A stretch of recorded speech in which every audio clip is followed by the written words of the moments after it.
Ya chicos, ahí estoy yo entrando a la clase. Vamos a partir, a no ser que haya alguien que esté a mitad de camino con el tema de la encuesta. Buenos días, profe. Hola, buenos días a todos y todas. Buenos días, profe. Hola. Días, profe. Hola. Si hay alguien que está contestando la encuesta, nos avisa y le damos unos minutitos más. Mientras tanto, vamos a ver la parte organizativa para que tenga ese tiempo. Importante que contesten la encuesta porque la idea es sacar soluciones o experiencia de ahí y ver qué cosas se deben reforzar, ¿ya? Así es que es una invitación a hacerlo porque es importante saber su opinión respecto a la asignatura.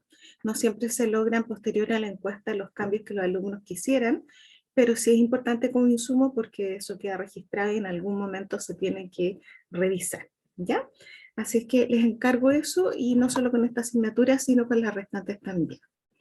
Bueno, darles la bienvenida como siempre. Estamos en nuestra clase 14, correspondiente al 15 de junio del 2021.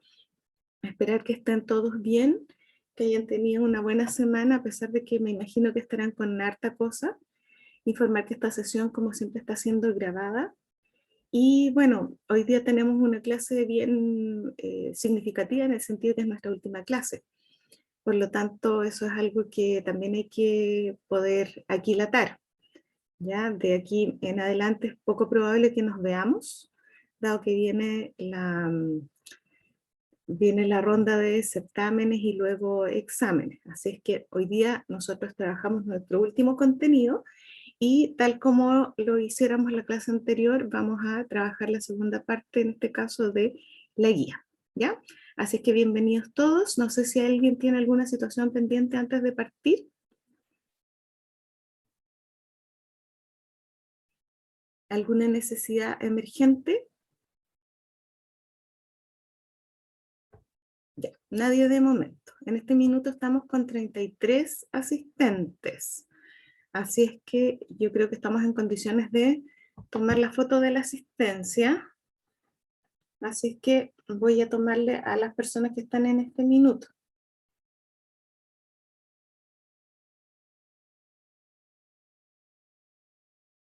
Ya. Los que pueden activar sus cámaras y vamos a tomar la foto ahora. 1, 2, 3. Y me voy al segundo grupo que aparece acá. Y lo mismo. Ya. Comentarles también que estuve haciendo actualización de la asistencia y según lo que yo tengo aquí en mi celular, que ahí guardo las fotos hasta que las borro, me quedaría actualizar el 1 de junio, si es que mal no recuerdo, y después me faltaría esta clase, ¿ya? Entonces, preguntar si a estas alturas hay algún error en la actualización que yo haya hecho para hacer las correcciones ahora mismo, ya finalizada la clase. ¿Alguien revisó su asistencia hasta la clase anterior? ¿Sí? ¿Hay alguien que tenga discrepancia para yo hacer las enmiendas? Profe, yo la clase pasada no me puedo conectar porque no tenía internet. Estaba haciendo arreglo en mi casa. ¿Se puede hacer algo en ese caso? No, queda como ausente, pero es altamente probable que la asistencia sea referencial y que los casos que tienen muy baja asistencia, por supuesto, esos hay que verlo, porque lo ideal es que el alumno haya participado de las sesiones de clase, pero si usted tiene buena asistencia, eso no representa un problema, ¿ya? Ya, profe, muchas gracias.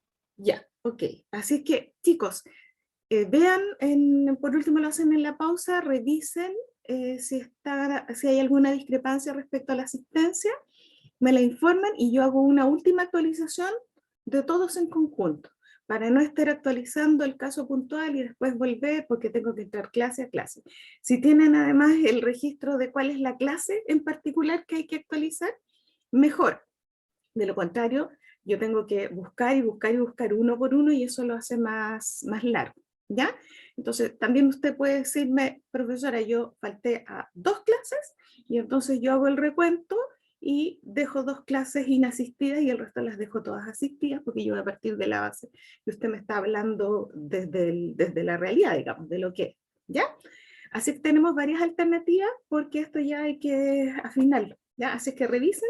Yo con todas las fotos que tenía pendientes estuve actualizando, pero siempre puede haber entrado alguien después de la foto, y eso es lo que genera también las discrepancias, ¿ya? Así que no olviden eso. Luego, recordar también de forma administrativa algo que vimos en la sesión anterior, y es que son las fechas que vienen, porque nos quedaría el certamen 2, bueno, hoy día nos quedaría terminar la guía 3, nos quedaría el certamen 2 y luego las pruebas finales. Y hoy día ustedes me van a dar la respuesta final respecto a el cambio de fecha del certamen 2. ¿Qué pasó con eso finalmente?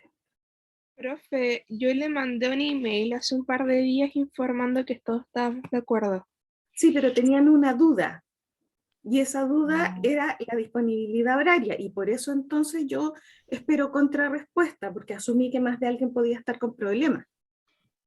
Entonces no sé si con la respuesta que yo di, dado que la prueba va a estar disponible las 24 horas a partir del horario de clase, no sé si con eso se subsanaba esa situación.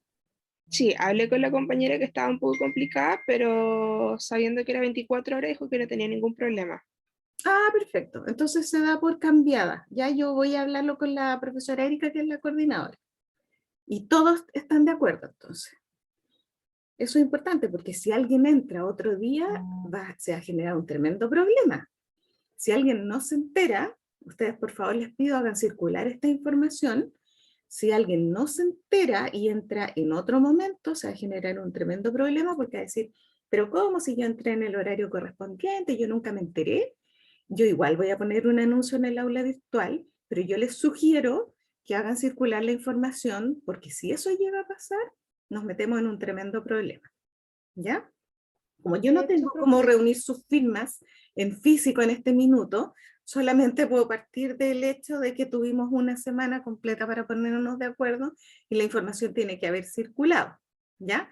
Así que en eso yo me voy a basar para presentarle la solicitud a la profesora Erika, y yo les aviso a la brevedad, ¿ya? De hecho, Profesora, profesora, la compañera que habló antes había puesto y preguntado si estaban de acuerdo en cambiar la prueba, y expresamente se señaló cada uno que sí estaba de acuerdo en cambiar la prueba.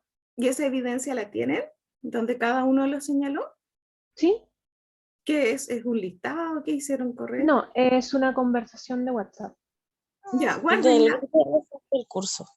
guárdenla, porque si pasa cualquier cosa, que ojalá no sea, o sea, sería el colmo que fuéramos tan mal organizados, ¿ya? Pero guárdenla como evidencia, porque a veces hay gente que es como un poco más volada, entonces no se enteró, nunca entró, nunca miró, cosa que a mí me sorprende, porque yo creo que uno tiene que estar súper pendiente de todos los acuerdos que se toman.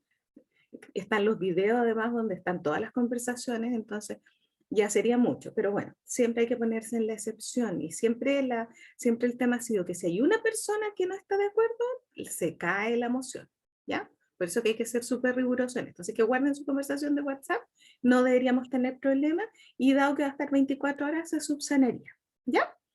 Profesora, disculpe, ¿no habrá la posibilidad de que vea si algún compañero, usted que tiene obviamente más acceso a la asistencia de todo, alguien que venga a clase pero no sea tan constante, onda para contactarlo y comentarle por si acaso, porque hay varios que se conectan pero no son tan constantes, entonces para nosotros tenerlo en cuenta y por último mandarle un mensaje con la información por si es que en algún momento se habló esto y no estuvo. Yo tendría que entrar al sistema una vez que pase la asistencia de hoy día, y ahí me va a aparecer, como esta es la última clase, me aparecería el porcentaje, ¿ya? Y si hay alguien en esa situación, entonces yo les aviso, ¿ya? Y yo misma le puedo mandar un mensaje, Tatón, que me conteste, ¿ya? Y el aviso en el aula virtual va de todas maneras. Y el recordatorio también se los voy a poner el día antes, es decir, se los voy a poner, ¿para qué fecha quedó esto? ¿Para qué fecha quedó la prueba finalmente? Para el 23. Para el 23. Entonces aquí vamos a poner, ojo, prueba. 26. Y eso es un día, ya ni me acuerdo. Déjenme ver. Un día miércoles, el día Es un día, después es un día de... después de la clase, ¿verdad? Miércoles. Listo, entonces yo el martes les voy a poner un recordatorio también, que siempre lo hago, recordar que mañana tenemos el certamen, para que nadie ande despistado. ¿Ya? Listo, gracias a las personas que hicieron la coordinación. Ya, lo último que tengo que chequear antes de entrar al trabajo es cómo les fue con la parte 1 de la guía 3 que hablaba sobre duelo. ¿Tuvieron acceso Nos al fue bien. material? ¿Se organizaron? ¿Sí? Sí, nos fue bien, estuvo interesante el texto.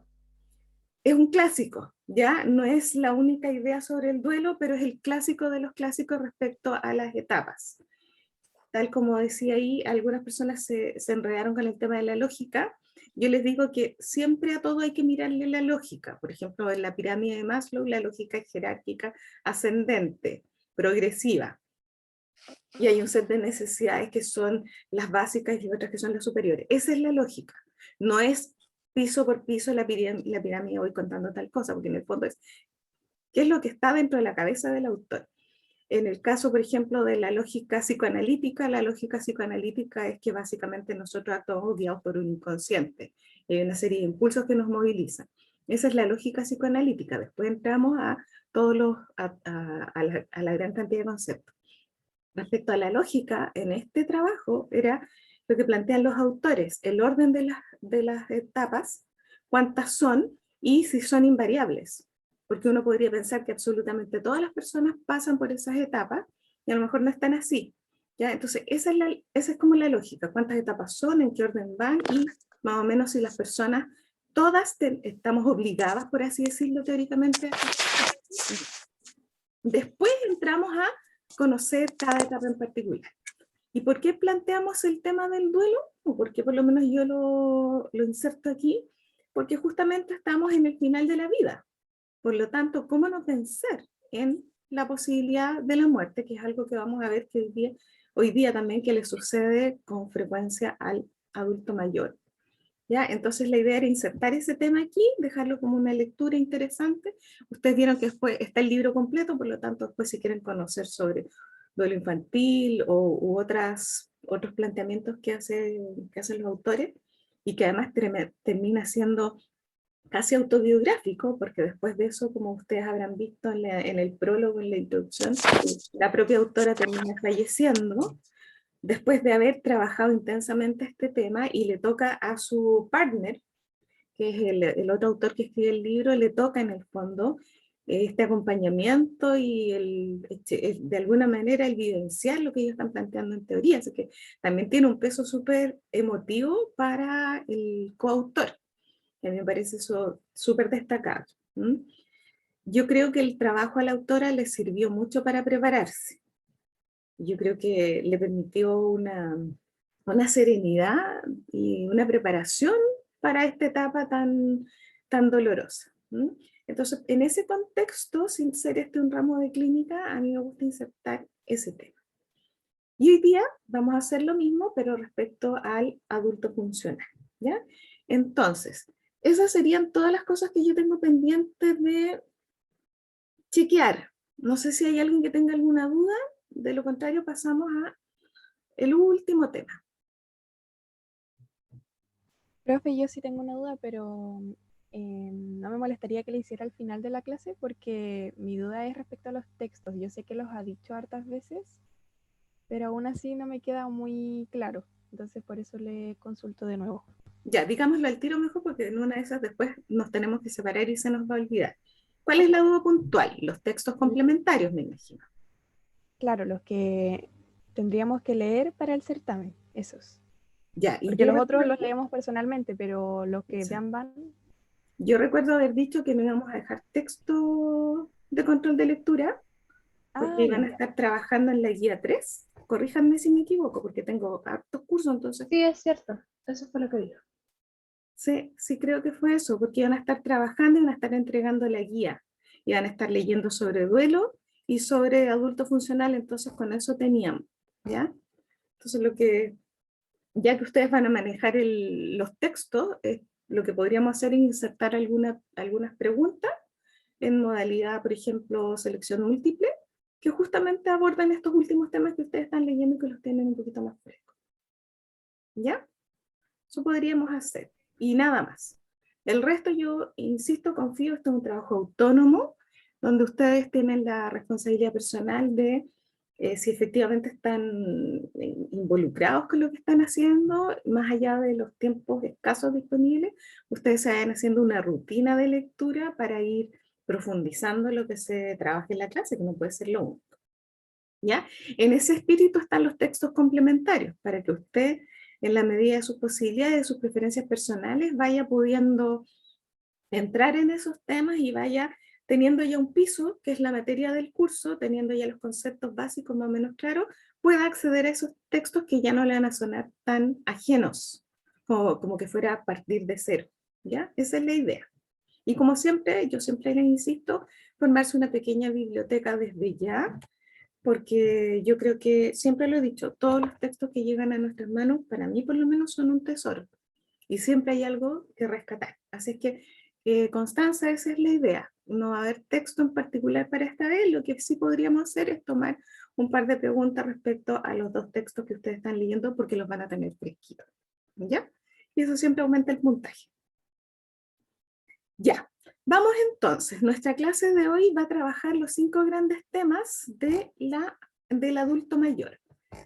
Recuerden que en la clase anterior a la anterior, nosotros habíamos dicho que teníamos 3 etapas de la adultez. La adultez era una especie de recorrido donde primero hay una parte ascendente, que es la adultez temprana, luego una especie de meseta, donde está la adultez media, y luego una especie de declive histórico, donde está la adultez tardía. Y habíamos dicho, así como lo hemos tratado de decir en todas las etapas, respecto a los temas, las tareas, los hitos que ocurren, que los 2 grandes temas del periodo anterior, es decir, anterior hoy día, adultez temprana y adultez media, eran el trabajo y la familia. Por lo tanto, tal como yo les sugiero, ustedes reciben una persona, reciben un consultante y lo primero que piensan, hacen un screening, así como una radiografía de, por la edad que tiene, cuáles son los hitos del desarrollo que debería estar atravesando y por lo tanto cuáles son los potenciales problemas que puede estar viviendo. Así como fue la cesantía, así como fue alguna de las fases del ciclo de la familia, por ejemplo, sobre todo la familia en formación o cuando la familia enfrenta las crisis. Bueno, hoy día nos vamos a encontrar con esta última etapa del ciclo vital, que históricamente ha sido conocida como adultez mayor, adultez tardía, senescencia o tercera edad. Son todos sinónimos que se les ha dado con pequeños matices. Bueno, hoy día vamos a conocer entonces lo que experimentan en general estas personas de esta franja desde los 65 años en adelante. ¿Ya? Por eso esta es nuestra parte 2. Ya. ¿Qué va a ocurrir? Nos vamos a centrar en 5 grandes temas que podrían ser las razones de consulta o de los cuales se derivarían razones de consulta o de necesidad de atención. ¿Por qué? Porque frente a estos 5 grandes temas no es improbable que se generen problemas de inadaptación. Hay alguien que está interviniendo la presentación y me están quedando unas rayas azules. No sé si a ustedes les pasa lo mismo. Profe, fui yo, sorry que se me subió la guía encima, no sé qué hacer. Ah, ya. ¿Y eso lo ven todos o lo veo solo yo? Lo ven todos, me imagino.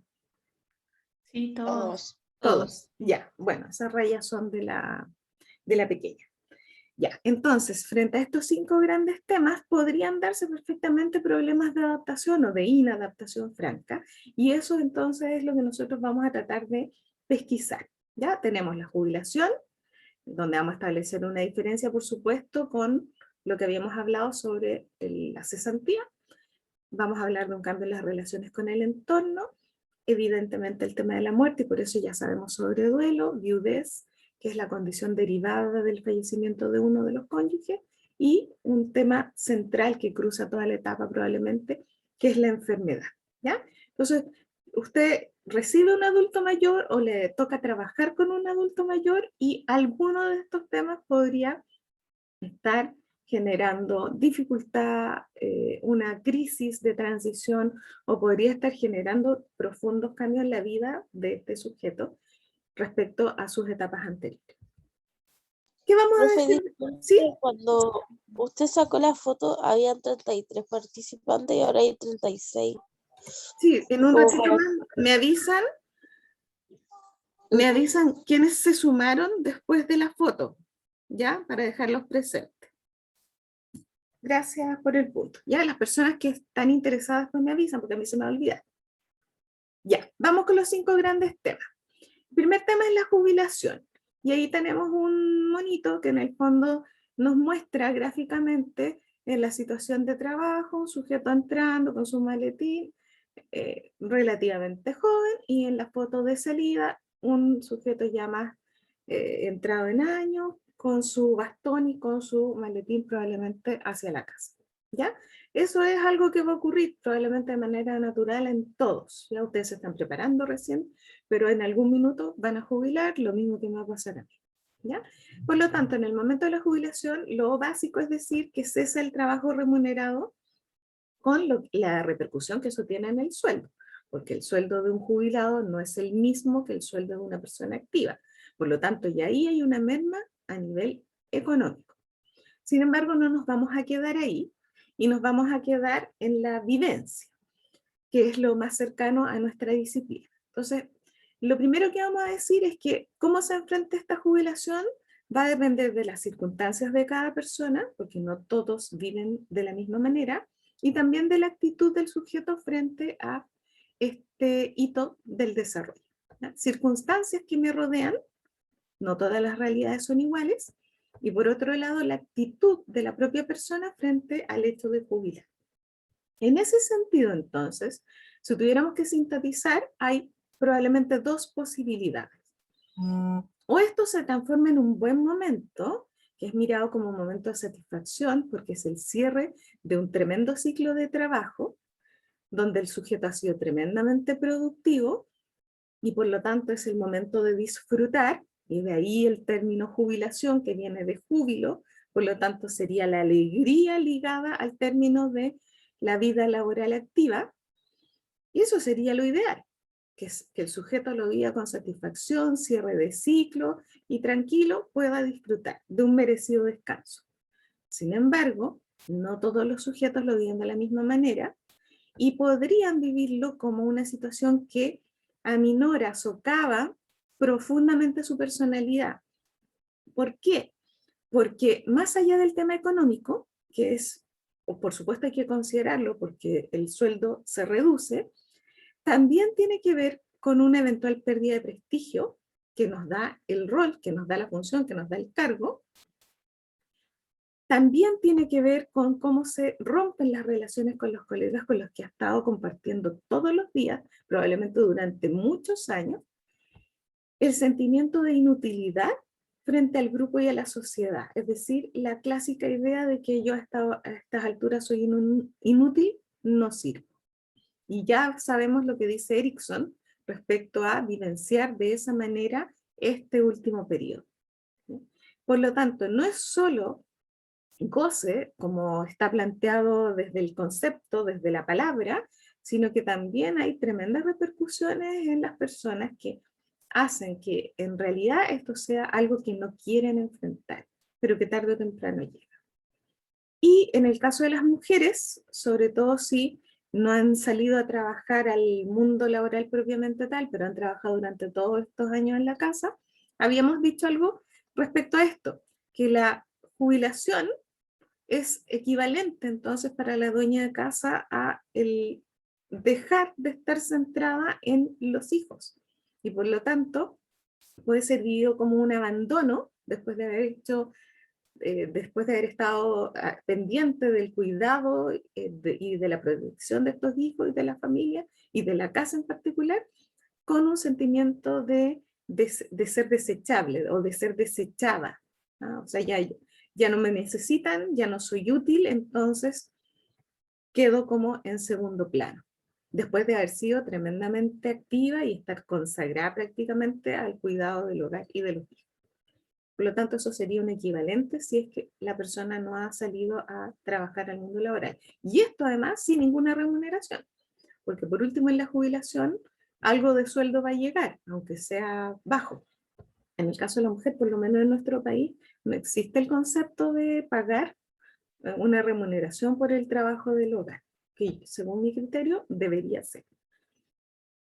Por lo tanto, si ustedes se fijan, ya la jubilación es un tema bastante complejo que toma otros matices respecto a la cesantía de la que habíamos hablado para las personas más jóvenes. Para Craig y Bauckham, que es un autor que citamos también en el sílabus, es un cambio radical de estatus. Eso es jubilar, me cambia la vida, cambio de estatus. Y lo relacionan estos autores con cosas similares a las que hemos dicho, ya que ellos plantean que el trabajo ofrece una serie de recompensas más allá de lo monetario, que son súper relevantes de evaluar en este momento que está atravesando el adulto mayor. ¿Qué ofrece el trabajo según los autores? Una estructura de vida, un programa diario. Salgo todos los días, hago la misma rutina, salgo a la calle, salgo de mi casa y hago todo un trabajo y luego vuelvo. Eso es una rutina que le da un cierto sentido, le da una cierta identidad incluso a esta persona. Le da además compañeros y otras personas con las que interactuar con regularidad. Es decir, lo mismo que veíamos, ustedes se fijan en la cesantía, me ofrece un grupo de pertenencia. En el caso de la cesantía, probablemente mi nuevo grupo de pertenencia es el grupo laboral, que ya no es el mismo de la época de estudiante. En este caso, sobre todo para aquellas personas que pasan mucho tiempo en una institución, se ha generado una segunda familia. Y entonces eso se ve también trunco de alguna manera. También el trabajo ofrece roles y funciones, y esto es central en la identidad personal. No por nada a uno le preguntan y uno se define se identifica no solo por el nombre, sino también por la profesión. Y entonces nosotros decimos, somos psicólogos, ya, fulanita de tal, psicóloga de tal parte. ¿Por qué? Porque el sello de la profesión o de la ocupación es parte de la formación de la identidad personal. Por lo tanto, si ustedes se fijan, no es menor lo que se pierde. No es menor, es bastante parecido a la cesantía, pero tiene un matiz distinto. ¿Cuál es el matiz distinto que ustedes podrían establecer ahora? Porque si ustedes se fijan, el trabajo siempre da más o menos lo mismo. ¿Cuál es la diferencia a estas alturas?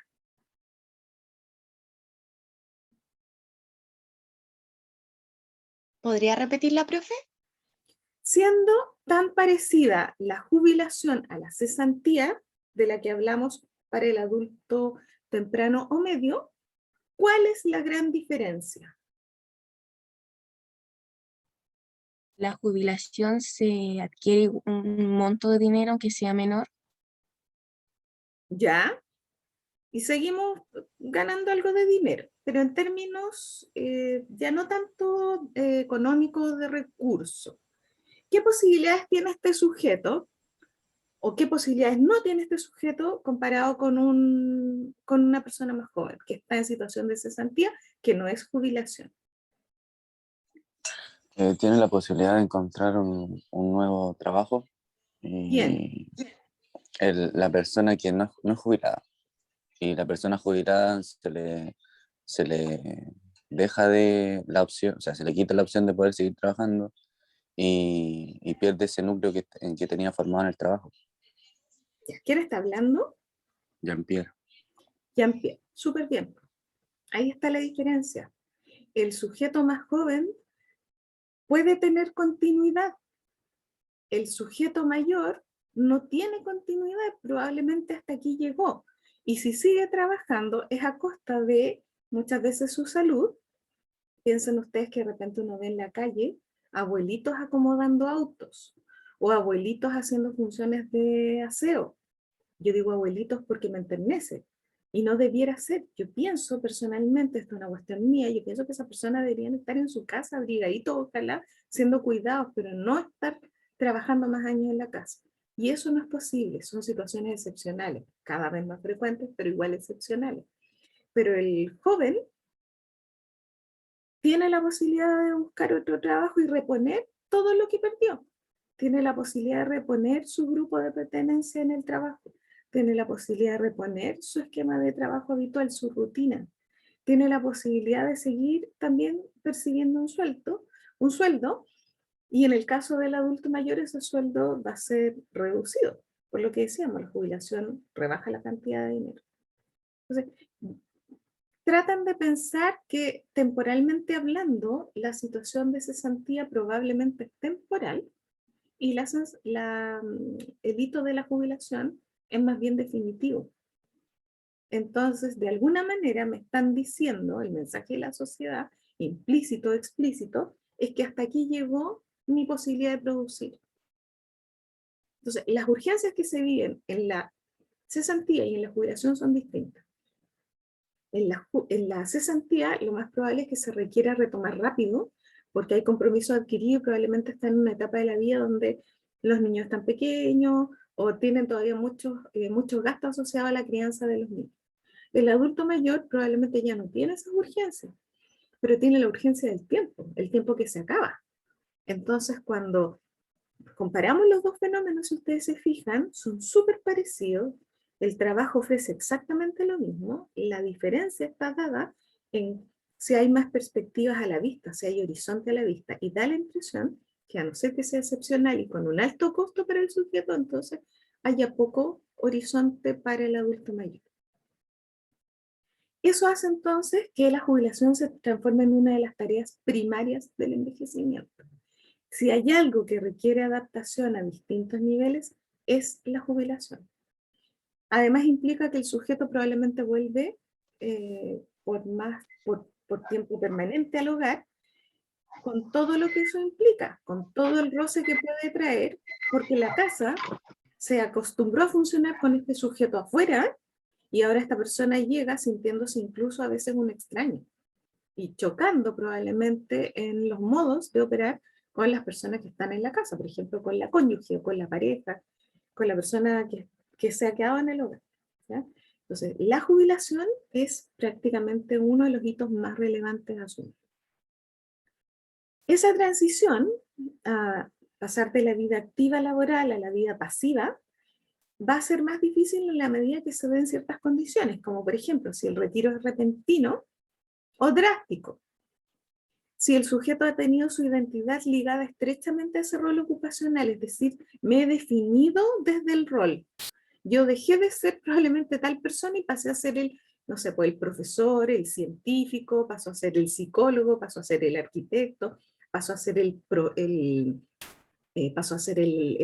agricultor, y de repente, entonces, no es que ocurra de la noche a la mañana, pero mientras más drástico el cambio, más fuerte. Acuérdense que nosotros los humanos estamos más preparados para cambios graduales y de bajo monto. Cambios drásticos y muy bruscos en el tiempo son más difíciles de asumir, generan más estrés. Por lo tanto, mientras más difícil sea esta transición, mientras más haya puesto yo en ese rol ocupacional, más complicado va a ser. Otra cosa es si yo me estoy retirando de manera voluntaria. Otra cosa es si me están desplazando por una persona más joven. Imagínense lo que significa eso. Es decirle claramente, usted ya no sirve. Aquí tenemos una persona que sí sirve, por edad. Eso es tremendamente doloroso de afrontar.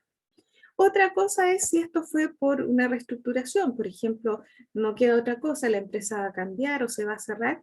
Ahí es un poquito más fácil de digerir, descartando lo económico. Otra cosa es si esto tiene que ver con que yo personalmente determino e incluso puedo pedir la jubilación anticipada en ciertos casos, ¿ya? El cómo se da también influye en el cómo lo puedo asumir. Es por todas estas complejidades entonces que estos autores van a decir que es un cambio significativo de estatus en la vejez, ¿ya? Cambia el estatus de la persona, y acuérdense que el estatus, la posición social, es lo que nos identifica, lo que nos ubica dentro de la sociedad, ¿ya? Nosotros empezamos a tener roles y posiciones en la sociedad en función de lo que hacemos, y perder esto significa que cambia o se pierde esa posición o ese estatus que yo tenía, que había logrado en la sociedad a la que pertenezco. ¿No? Por lo tanto, no mirar la jubilación como algo nimio, como algo muy sencillo, sino entender que una persona que está pasando por esta situación probablemente podría estar bastante conflictuada. Un segundo tema que cambia son las relaciones con el entorno. Nuevamente aquí va a requerir bastante adaptación. Yo tengo ennegrecidas algunas cosas relevantes. Lo primero que hay que considerar es el ámbito de la familia. Y aquí está incluida la relación entre marido y mujer o entre la pareja, si es que no se casaron, y las relaciones con la familia. Respecto a la relación entre la pareja o cónyuges, aquí hay dos posibilidades. O es una consolidación de su actitud de ayuda mutua, que ha estado todo el tiempo se han apoyado, y esta es una instancia más donde nos vamos a apoyar, o se transforma en una fuente de tensión. Y esas tensiones generalmente tienen que ver con el distinto modo de vivenciar lo que están atravesando. Capaz que uno esté más activo que el otro. Capaz que uno esté incluso en el plano sexual, por ejemplo, más activo que el otro. Capaz que el que esté jubilando esté sintiendo menoscabada su autoestima.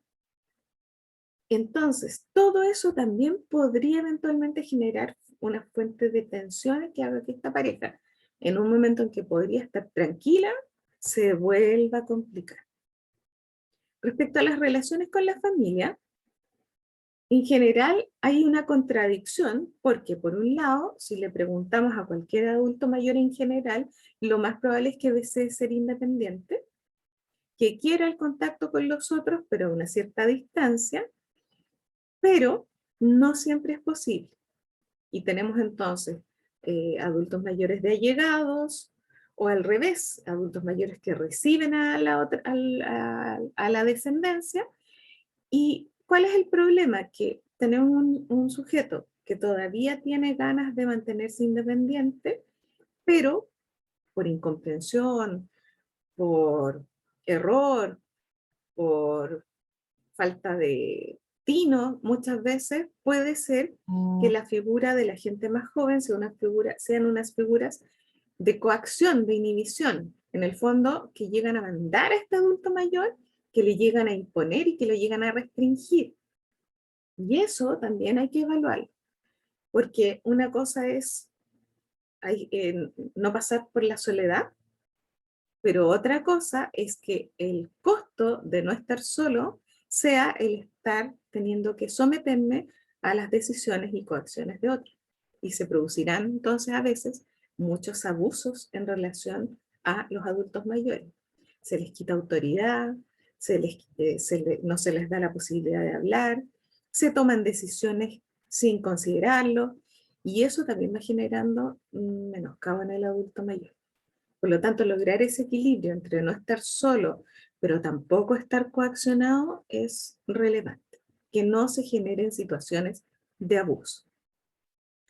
Y no estoy hablando de abuso sexual, estoy hablando de abuso de poder, de intimidación, de dejarlo callado o dejarla callada, no permitirle hablar, no permitirle expresarse, etc. También se describe que en las relaciones con los hijos a veces hay cambios. Hay adultos mayores que tienen muy buena relación con su descendencia, pero también hay una queja frente a la indiferencia o el egoísmo de las personas más jóvenes. No es generalizado, pero sí por la brecha generacional que se produce entre los jóvenes y los mayores, muchas veces se dan estas actitudes incluso de indiferencia, y los adultos mayores las perciben y se resienten en relación a ello. ¿Ya? Mientras más impulsivo el joven, mientras más egocéntrico, menos capacidad va a tener de pensar en la necesidad de este adulto mayor. También está el tema de las relaciones con los nietos y los hijos, porque por un lado pueden ser de gran ayuda en la crianza, pero por otro lado también puede ser una fuente de conflicto, porque muchas veces lo que hacen los adultos mayores es desautorizar, mimar en exceso, Y a veces eso genera roce con los propios padres de los niños. Perdón, porque en el fondo queda en entredicho la autoridad paterna. Entonces ahí lo que hay que intentar hacer es tener consenso, tenerlos de aliados y hablar un lenguaje común, ponerse de acuerdo. De lo contrario, el que va a pagar las consecuencias, a favor o en contra, va a ser el hijo, porque los niños están siendo guiados y por lo tanto cualquier situación ambigua los va a complicar.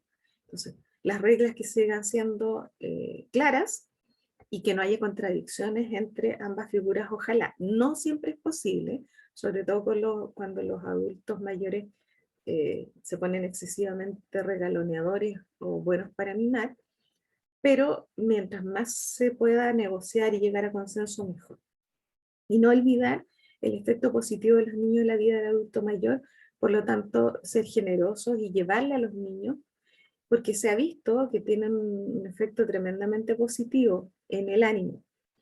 ¿Ya? Y lo vemos, por ejemplo, en la experiencia en ciertos hogares donde no solo están trabajando con muñecos, sino donde también reciben la visita de niños y cómo quedan energizados con la visita de estos niños. ¿Ya? Así que hay que ser generosos también con eso. ¿Alguien está preguntando algo en el chat? Porque como no los tengo a la vista, No, profe. no, es que se me encendía la lucecita amarilla. Ya, gracias por contestar. Tenemos hasta aquí entonces dos áreas de las que ya tendríamos que preocuparnos. La jubilación por un lado y las relaciones con su entorno. Pero dentro del entorno no solo está la familia, están también los coetáneos. Coetáneos, es decir, que tienen la misma edad. Y lo que ocurre acá es que hay que pensar que está la posibilidad de que uno de los cónyuges, uno de los miembros de la pareja, ya no esté. Y venga la situación de viudez. Y entonces en este minuto, sobre todo, no en el único caso, pero sobre todo, la relación con las personas de la misma edad, con los amigos, es fundamental. En ese sentido, los vecinos, sobre todo de una comunidad más o menos cercana y organizada, puede servir mucho. ¿Por qué? Porque llenan los ratos ociosos a través de actividades como esta que estamos viendo acá, jugar cartas, jugar ajedrez, llenar puzzles, conversar, escuchar un poco de música, cualquier actividad que sea, le permite llenar esos ratos ociosos que le quedaron libres producto de que ya no está ejerciendo la vida laboral. Y no podemos tampoco dejar de prestarle atención a cómo este ambiente de los amigos podría ir sustituyendo, en cierto modo, las pérdidas que se han generado en el ambiente familiar. Entonces, un adulto mayor solo podría encontrar contención en este grupo de amigos, podría encontrar un disfrute en este grupo de amigos. Profe, ¿Sí? ¿un reemplazo de estos amigos no podrían ser mascotas? También.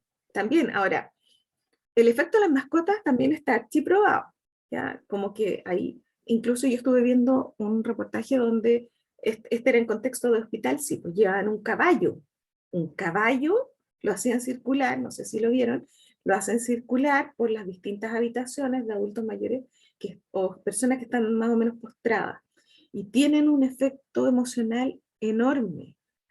La capacidad de interactuar con el animal es enorme. Entonces imagínense un caballo dentro de un hospital. Bueno, se hizo. Entonces imagínense una mascota más fácil, de un tamaño más manejable. Absolutamente. Ahora, nada reemplaza, se supone, nada reemplaza el contacto entre humanos. Pero sí, todas esas experiencias son válidas. Los muñecos que les llevan, los animales que les llevan y por supuesto personas de carne y hueso. Así que sí, porque se genera un vínculo y además bueno, yo entiendo que las mascotas generan esta respuesta de vuelta, que son muy generosas las mascotas con el dueño o con el que les hace cariño. Generan esta posibilidad de mucha reciprocidad, se dejan hacer cariño, son cariñosos se te apegan y te mueven la colita, te hacen gestos, no sé.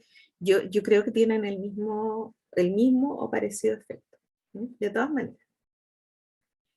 Y si estamos con un grupo de amigos, también tiene el agregado de que se puede hablar. Y pasa, si ustedes se fijan, lo mismo que pasaba en las etapas anteriores.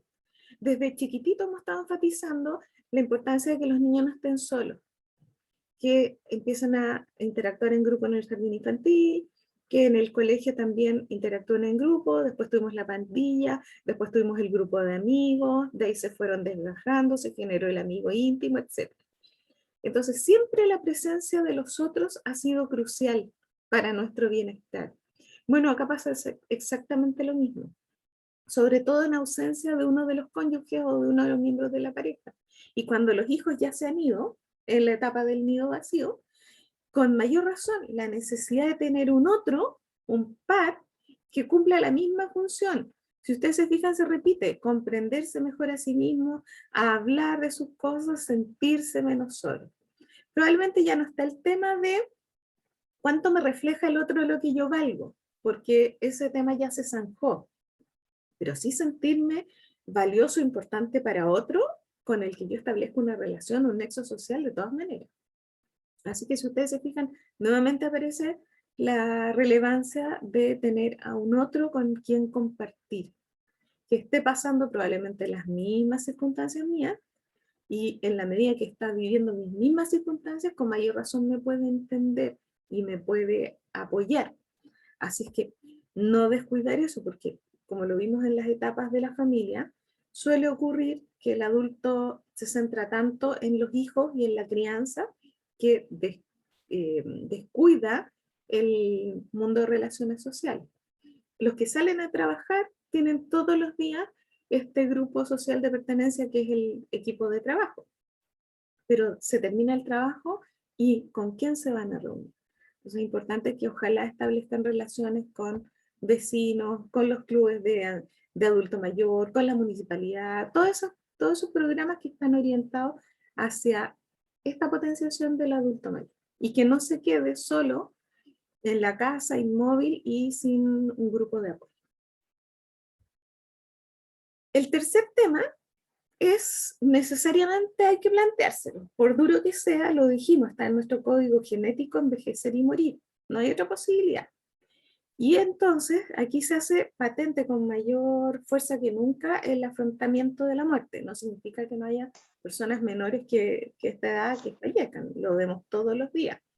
Sin embargo, es probabilísticamente hablando más alta la probabilidad de que fallezca un adulto mayor. Eso es evidente.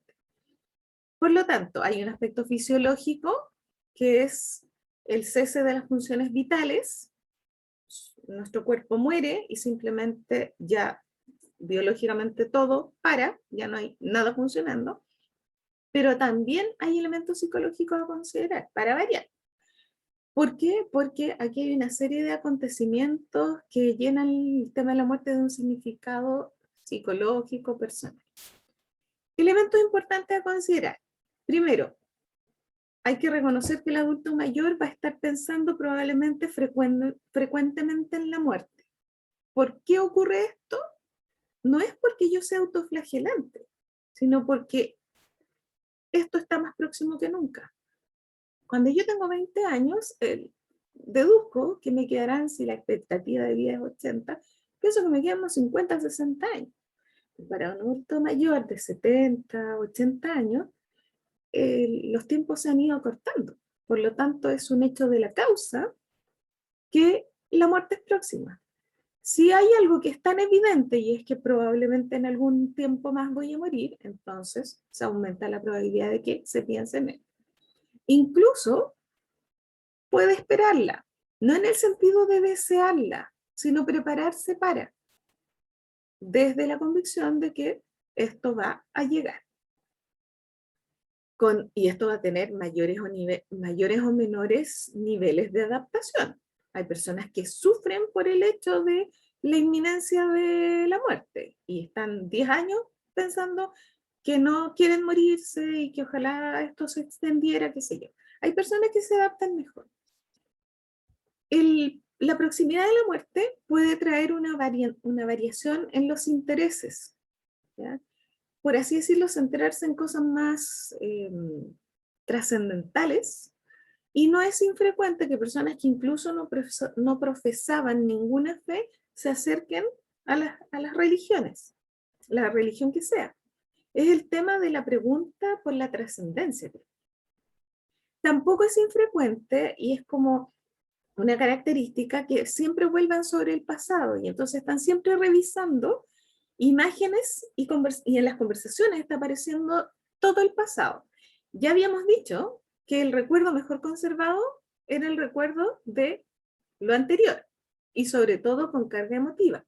Bueno, esto genera entonces que estén atesorando las fotografías, que estén revisando si es que tenían álbumes, lo que sea, pero revisando y revisando constantemente. Y en la conversación, lo mismo, una referencia sistemática y permanente a las vivencias anteriores. Esas típicas frases de que todo tiempo pasado fue mejor, o que añoro la época de mi juventud. Bueno, eso es lo que les pasa.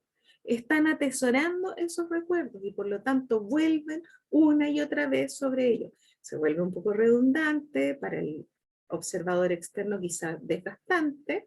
Sin embargo, hay que entender que es la forma que tiene también de estar conectado con su pasado. Piensen, no hay futuro. En estricto rigor no lo hay. Si yo tengo 85 años, no hay mucho futuro. Pero lo que sí tengo es la posibilidad de atesorar el pasado. Muy parecido a lo que habíamos dicho de la rigidez. ¿Se acuerdan? No es rígido porque sí, es rígido porque tiene una inseguridad, y esa inseguridad le hace aferrarse a lo que todavía le queda. Acá es lo mismo. No hay nada por venir, pero sí está todo acumulado en el pasado, entonces me aferro a eso. También va a haber una influencia de las actitudes culturales hacia la muerte, porque depende de la lectura que haga cierta cultura, es cómo se va a vivir, y se puede vivir desde la fatalidad misma, o se puede pensar que esto es un paso trascendente, o que aquí recién empieza la vida real, o la vida eterna, no sé, y la convicción que cada uno tenga. Por lo tanto, la actitud cultural hacia la muerte también va a ser importante. Hay culturas donde el negro y el blanco son justo lo contrario. Nosotros históricamente hemos asociado el negro con el duelo y la pérdida. En otras latitudes es el blanco. Los ritos que se hacen en función de la muerte también son distintos. Hay lugares donde se canta animadamente, hay otros lugares donde esto es pura nostalgia y puro desaliento. Entonces, la actitud cultural también influye. Y tal como les decía Erikson, también la búsqueda del significado de la vida. Recuerden la octava crisis del desarrollo psicosocial. Encontrarle un significado a la vida y poder ojalá hacer la revisión de que esta vida fue vivida de la mejor manera posible. Y de ahí entonces se genera este concepto de yo integrado, donde en el fondo lo que se vivió no era ni más ni menos que lo que se tenía que vivir. Y dado que ya no queda mucho tiempo, entonces no vivo con desesperación, y vivo con incluso con una cierta sabiduría y serenidad. ¿Ya? Todas características ligadas entonces a la idea de que es un hecho que el adulto mayor tarde o temprano va a afrontar la idea de que va a morir. Derivado de ello, como reacción psicológica o emocional, tendríamos dos posibilidades. A mí me gusta siempre hablar como en los dos extremos, porque entre medio queda toda la otra gama. O el adulto mayor lo enfrenta con serenidad, o lo enfrenta con angustia. Me imagino que comprenderán que la gracia, o ojalá todos pudiéramos estar en el polo de la serenidad. ¿Qué significa esto? No significa que el adulto mayor se quiera morir, aunque a veces sí ocurre, por circunstancias personales, por enfermedad, etc. Pero en general, tiene que ver con que está en una actitud de espera de un hecho inevitable, desconocido, pero superior a él. Es algo que es prácticamente un misterio, el misterio de la muerte. Por lo tanto, no es algo que los humanos, hasta la fecha, podamos manejar. Es superior a nuestras posibilidades. La sociedad y la tecnología habrá avanzado mucho, pero hasta aquí nadie es inmortal. Una cuota de escepticismo, de increíble la edad que tengo, increíble que ya llegué a los 80, increíble que ya estoy en los 90, como que los descoloca, como increíble, porque es como una vida muy larga y todavía estoy aquí. También puede haber mucho de resignación cuando el adulto mayor comprende que ya no hay mucho más que hacer, en el sentido que esto va a ocurrir, incluso indiferencia frente a lo inevitable, en el sentido que si nada es evitable, ¿qué saco con amargarme, con preocuparme? Si este es el curso natural de la vida. ¿Ya?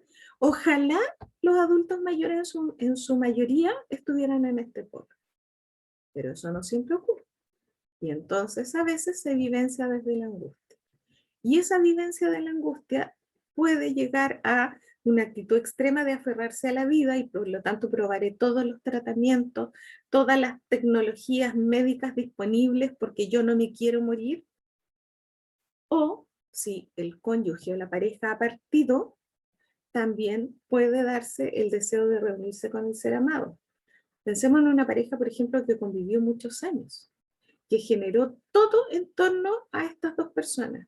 Y de pronto una de esas personas no está. La probabilidad de que muchos abuelitos, muchas personas mayores quieran entonces encontrarse con el ser que se fue, aumenta. Y eso lleva al extremo de casos de depresión o incluso pensar en el propio suicidio. Entonces no es lo mismo vivirlo desde el polo de la serenidad que vivirlo desde el polo de la angustia. ¿Quiénes nos van a llegar a consultas? Si es que consultan, probablemente los que estén en este polo. Y entonces ahí trataremos de entender qué está pasando.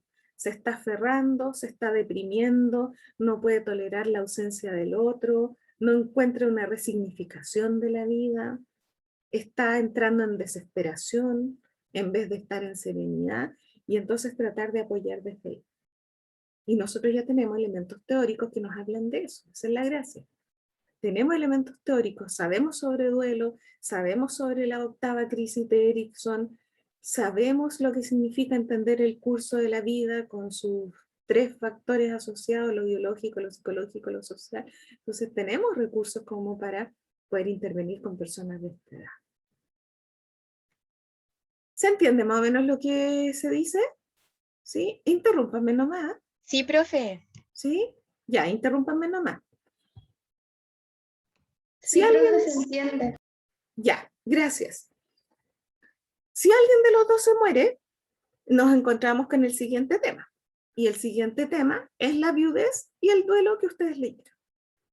Porque si alguien se muere, el otro queda viudo. Y parece de perogrullo, pero eso significa un nuevo estatus. De pronto, digamos paulatinamente, pero llega el momento en que la persona fallece y el otro adquiere el estatus de viudo o viuda. Según estos mismos autores, esto implica una serie de ajustes, una serie incluso de trámites que hay que hacer en el largo y en el corto plazo. Los ajustes a corto plazo básicamente tienen que ver con la reacción emocional que genera la partida de alguien, porque genera dolor, lo vieron en el tema del duelo, pero también, y tristemente, hay una serie de cosas prácticas que arreglar ya. Cuando la persona quisiera estar llorando su dolor, tiene que estar centrada en hacer una serie de trámites legales como requisito para salir de esta situación. Está todo el tema del servicio médico legal, si es que está involucrado, está el tema del camposanto, la sepultura, si es que no lo han pensado antes, porque hay gente que no le gusta pensar eso antes. Está todo el tema de la posesión efectiva y trámites de herencia, lo que sea, que de alguna manera sería ideal que otra persona más joven que el viudo o viuda, ojalá con más energía, las pudiera asumir, ¿ya? Entonces hay por un lado que hacerse cargo de mi reacción emocional, por otro lado hacerme cargo de una serie de eventos prácticos. Eso se va a pasar, Esto se va a ir en el primer minuto, va a pasar, pero luego va a venir la necesidad de hacer ajustes a largo plazo, porque la desaparición de uno de los miembros de la pareja, con la que probablemente se ha convivido durante muchos años, genera necesariamente un cambio en los patrones de vida, roles, rutinas de la persona sobreviviente, el cónyuge sobreviviente o la pareja sobreviviente. ¿Por qué? Porque lo que antes se hacía de a dos, ahora se hace de a uno. Los espacios que llenaba el otro, ahora ya no están llenos. Por lo tanto, eso influye en que yo tenga que modificar mis rutinas. Después de estar años con la misma rutina, me toca entonces en este minuto un ajuste de rutina. Me puedo haber ido preparando cognitivamente, y yo creo que muchos lo hacen, pero otra cosa es enfrentarse de la noche a la mañana o del día del fallecimiento al día posterior, encontrarse con que todo cambió. Todo esto hace entonces que, tal como vieron ustedes, el proceso de duelo tenga ciertas características, pero que además están rodeados de elementos culturales. Ya la idea de la muerte estaba rodeada de elementos culturales. Ya la idea de la jubilación también tiene elementos culturales. La idea de la viudez también tiene elementos culturales. Entonces, lo que se hace puede diferir de persona a persona, dependiendo del medio cultural en el que está viviendo o ha sido socializado. Eso hace que se generen una serie de rituales y costumbres y actividades que son distintas y que también hay que saberlas leer, ¿ya? Porque tienen que ver con la idiosincrasia de esa persona que nos está consultando. Y ahí también entonces va a haber distintas formas de asumir esta viudez. Moraleda, que es el autor español que yo siempre les cito, plantea que hay tres formas, tres actitudes distintas para acomodarse a la viudez. Habla más bien de las viudas, porque las mujeres son en número mayor cantidad, por lo tanto probabilísticamente hablando, matemáticamente hablando, hay más viudas que viudos. Sin embargo, esto aplica también a los hombres. Entonces él plantea que hay tres tipos de adaptación básicas: actitud emprendedora, actitud provinciana, así le llama él, y actitud aislada. Actitud emprendedora significa que pasado un tiempo me acomodo y construyo un estilo de vida nuevo. La persona se fue, no va a volver, esto hay que cambiarlo, hay que acomodarse, y entonces después del dolor, simplemente de manera realista, asume esta nueva situación. Actitud provinciana, todo lo contrario, son personas que se quedan enganchadas en el mismo estilo de vida, en los mismos rituales. Hay personas que, por ejemplo, le ponen un puesto en la mesa al fallecido. Hay personas que no son capaces de abrir el closet y sacar las cosas y las dejan ahí, ¿ah? Eso tiene que ver entonces con la dificultad para afrontar este cambio. Entonces prefiero seguir con la rutina tal cual. De alguna manera, si ustedes se fijan, hay una especie también de negación. ¿Ya? Esto no ha sucedido, entonces sigamos de la misma manera.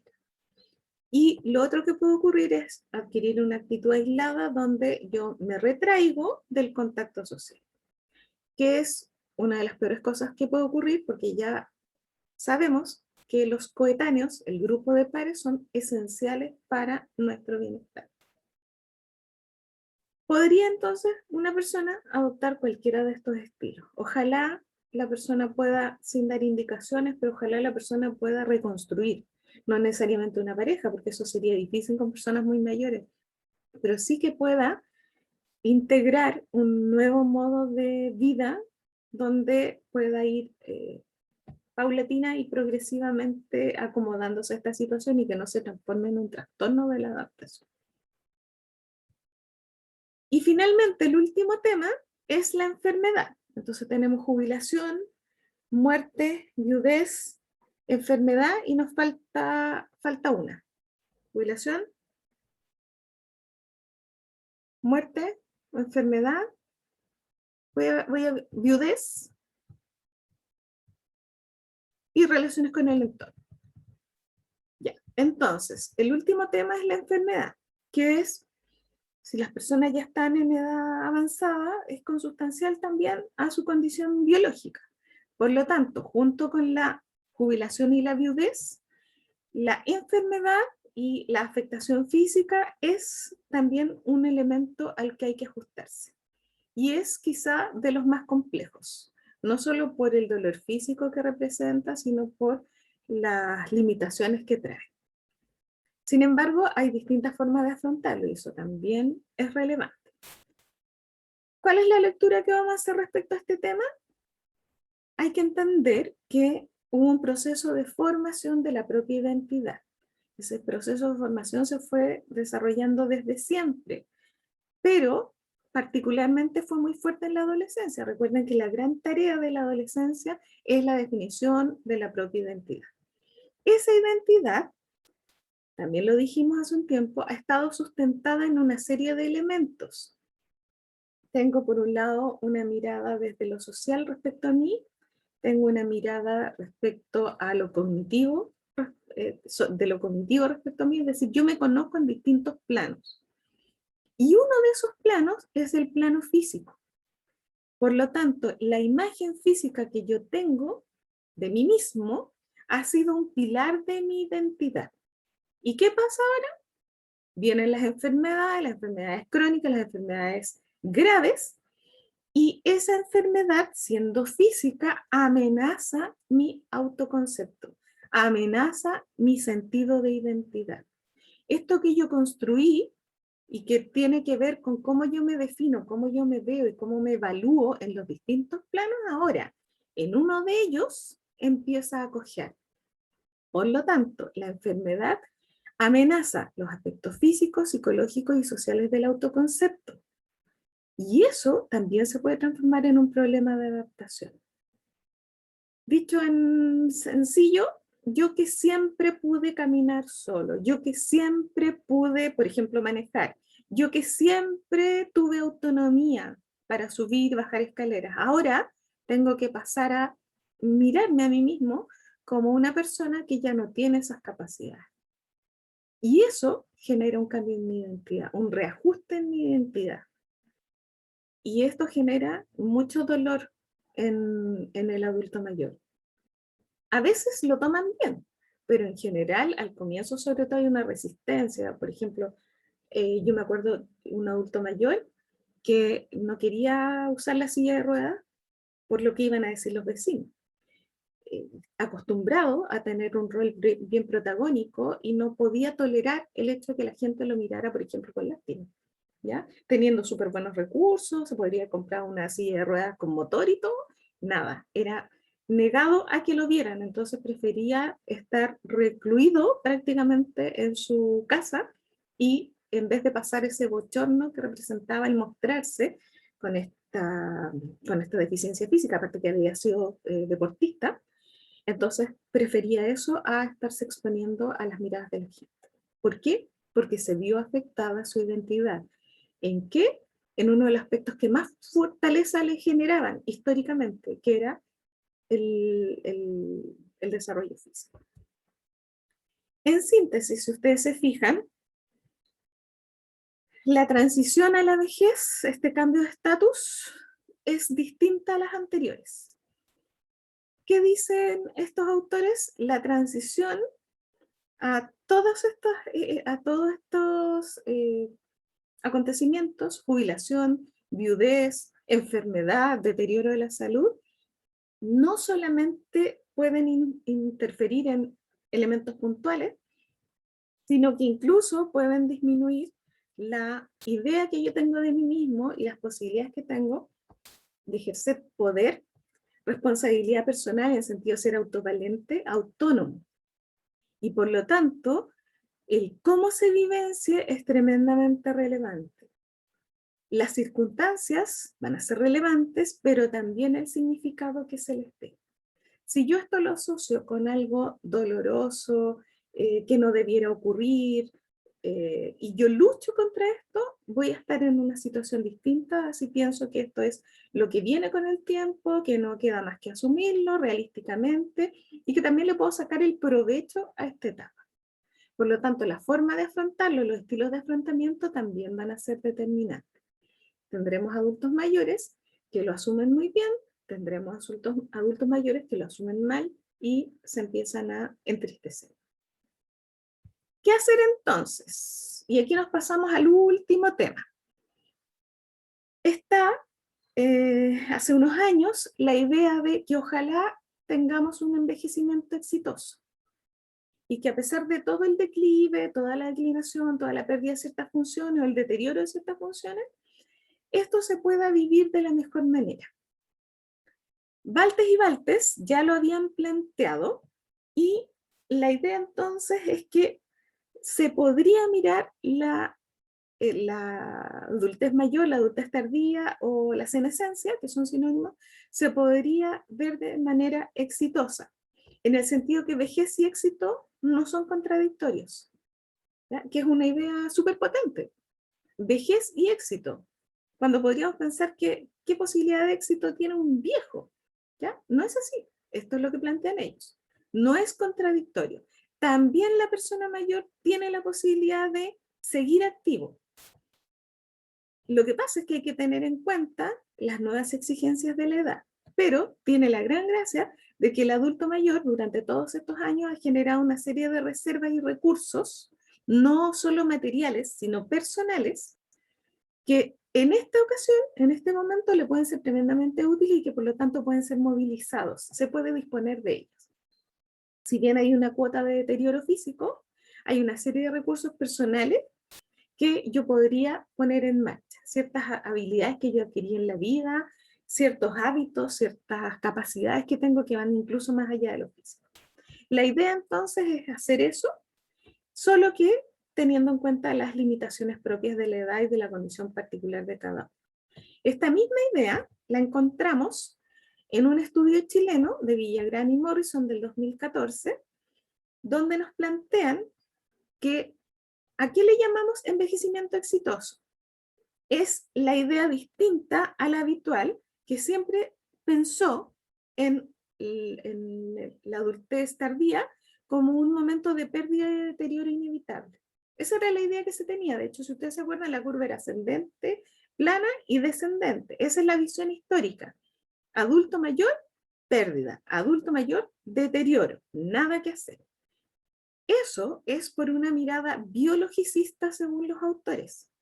Hemos estado centrados tanto en el cuerpo y en el funcionamiento físico que hemos pensado que es sinónimo de deterioro físico el envejecimiento, o por lo menos la adultez mayor. Y entonces la idea es que a lo biológico le sumemos énfasis psicosociales. Y ahí llegamos entonces a un concepto biopsicosocial del envejecimiento. ¿Ya? Entonces, hablar de envejecimiento exitoso significa esto, incorporar no solo en la mirada de la biología, sino también lo psicológico y lo social. Y para ellos, entonces, los tres principales componentes de un envejecimiento exitoso son evitar la enfermedad o discapacidad, mantener un alto nivel de funcionamiento físico y cognitivo, y una alta tasa de actividad social. Si esto ocurre, si esto se da, entonces el adulto mayor puede tener un envejecimiento exitoso. Por supuesto, dentro de las limitaciones de las enfermedades que pueda tener. Eso mismo lo toman el propio Craig y Baupun, el mismo texto que hemos citado varias veces, y dicen, en síntesis, que lo que será nuestra vejez depende de nosotros en gran medida. Prepararse con tiempo y llegado este momento, hacer ciertas cosas como, por ejemplo, no interrumpir las actividades, sobre todo aquellas que hacemos muy bien, potenciarlas. Evitar la enfermedad, conservar el funcionamiento a todo nivel, físico, cognitivo y sobre todo, y este es como el elemento central, participar en actividades sociales y productivas. Y si ustedes se fijan nuevamente, entonces aparecen los otros, el grupo de pertenencia, el grupo de referencia, aparecen como cruciales en nuestro bienestar. ¿Ya? Entonces la idea es, desde esta nueva mirada del envejecimiento, que tiene un énfasis más bien biopsicosocial, alejarse de esta idea de que todo es deterioro y encontrar aquellas áreas que todavía se pueden potenciar en el adulto mayor. ¿Ya? Por eso entonces nos podemos encontrar con imágenes como esta, como la que mencionaba su compañera hace una clase atrás. ¿Ya? La abuelita que tiene más de 75 años y que es súper activa. Aquí tenemos una persona también activa en lo intelectual, es decir, si bien hay un cierre inminente de la vida, todavía hay cosas por hacer. ¿Sí? ¿Quién habla? Yo, Michelle, cumplió 74 ayer y iba a bailar. ¿Qué más? ¿Qué Es más podemos bien decir? parecido. Envejecimiento exitoso tiene todo para lograr eso. Y no para vivir esta etapa como un cierre inminente, que sí puede ser, pero con baja calidad de vida. ¿Cómo? No, de hecho, es súper independiente hasta como emocionalmente, porque por ejemplo ha tenido problemas con su pololo y ella es como ya, yo tengo mi vida, yo soy una persona adulta que no necesita depender de nadie, así que si le gusta bien, si no, bien también. Y hay personas de tercera edad que son más dependientes emocionalmente, yo me he dado cuenta que les cuesta un poco más el abandono. Mi abuela es como ya, si te gusta bien, si no, chao. Ahí hay probablemente una continuidad en que ella ha sido independiente y ha tenido esa misma mirada siempre, y eso simplemente se actualiza ahora. ¿Mm? Porque la dependencia no creo que en las personas dependientes haya aparecido de la noche a la mañana. Porque una cosa es tener una cierta dependencia física por la enfermedad, por las dificultades físicas, y otra cosa es lo que usted dice, dependiente emocionalmente. Entonces, claro, si yo he trabajado toda la vida por mi independencia, porque eso va a cambiar, porque tengo algunas limitaciones, sobre todo físicas, no debiera. ¿No? Eso debe ser una cosa de estructura de personalidad, pero también es importante que los adultos mayores recuperen esas capacidades, si en algún momento las perdieron o simplemente los hemos puesto en un rol donde en el fondo lo que les estamos diciendo es que ya no son válidos y que nosotros haremos las cosas por ellos. Habrá que darle los espacios. Habrá que darle las instancias para que todavía ejerzan un margen de autonomía, porque es sano para ellos, por supuesto, sacándolos de situaciones de riesgo, pero darles tareas que se sientan útiles, no que se sientan postergados, discriminados, o que simplemente sientan esa idea, o tengan esa idea de inutilidad. Porque así como nos muestra la abuelita de la Michelle, pueden haber muchos adultos mayores que tengan ese mismo potencial, entonces tratar de llegar a eso. ¿Ya? Tenemos un tremendo campo entonces donde nos podemos desarrollar, y probablemente nos tocará trabajar con terapeutas ocupacionales, con neurólogos, con psiquiatras, con personal de salud directamente que tenga que ver los niveles de salud, pero nosotros tenemos acá un tremendo grupo con el cual podemos hacer cosas muy bonitas, y gente que está a veces muy abandonada y por lo mismo muy receptiva a alguna intervención con sentido. Carla. Es delicado cuando van pasando los años. Por ejemplo, yo lo he visto en mi abuela. Mi abuela es súper activa y tiene muchos grupos sociales, también ayuda a muchas escuelas, colegios acá en niños. Entonces, cuando ella enviudó, se apoyó en esos grupos, pero a medida que pasaron los años, ya ahora son todos su grupo de amigos tienen sobre 93 años, 96 años, algunos llegan a los 100, entonces se va deteriorando este grupo, se van yendo los de este grupo, van quedando cada vez menos, y ellos mismos se van dando cuenta que ya están cerca de la muerte. Es súper delicado, súper sutil eso, porque por más de activos que sean, como que la misma sociedad, la misma edad lo lleva a un punto ya de ser dependiente, por decirlo así, como de que ya después se empiezan a vivir con los hijos, que los hijos también los mandan, como, entonces ocurre todo un tema social también ahí. No, Sí. no es tan... Absolutamente, y usted usó una palabra súper importante, la sutileza. La sutileza de entender que al frente mío tengo una persona a la que le pasan cosas y que también todo tiene un resorte emocional que nosotros no podemos descuidar. Entonces, trabajar para dar indicaciones que sean factibles, un poco generar conciencia, psicoeducación en los miembros de la familia, para que el tránsito a la última etapa de esta persona sea lo más plena posible dentro de todas las limitaciones que muchas familias tendrán. También hay que ver el tema de los recursos, los espacios, no siempre son las mejores condiciones, pero con lo que haya, ojalá entregarle a esta persona desde la sutileza las mejores instancias para que pase esta última etapa. Sí, de todas maneras, el mensaje de la sociedad a veces como tan de desvalorización, aunque yo creo que ha habido un cambio. Yo creo que hay una relectura del adulto mayor como una persona que tiene más posibilidades, como que una persona que puede seguir aportando. Yo creo que incluso ha habido un acercamiento desde los jóvenes a este rango de edad, una mejor sensibilización. Lo vimos también, por ejemplo, en las marchas, como varias de las consignas tenían que ver con abuelitos participando en marchas o también personas preocupadas de los abuelitos, personas más jóvenes, ¿ya? Entonces, claro, también todo tiene que ver con el mensaje que le entrega la sociedad. Y nosotros comprometernos, ya que somos profesión de servicio y que tenemos esta mirada de que ya ahora entendemos mejor el concepto de envejecimiento exitoso y entendemos que hay que dignificar esta última etapa de la misma manera como se dignifican todas las anteriores, nos da una tremenda responsabilidad, pero también un tremendo espacio para mejorar la calidad de vida de estas personas. Y eso se complementa desde el lenguaje con algo que les voy a mostrar. Estoy ahí volviendo a la presentación, y es que hay una nueva mirada desde el Ministerio de Salud. A partir del 2016 que está este documento, hay un cambio en el lenguaje que tiene que ver con la Convención Interamericana de Protección de los Derechos de las Personas Mayores, a la cual nosotros hemos adscrito, nos hemos sumado como país. Y la idea entonces es generar un cambio incluso en el lenguaje, para, a partir de la idea de que el lenguaje construye realidades, generar un nuevo trato, una nueva realidad en torno al adulto mayor. ¿Qué se busca?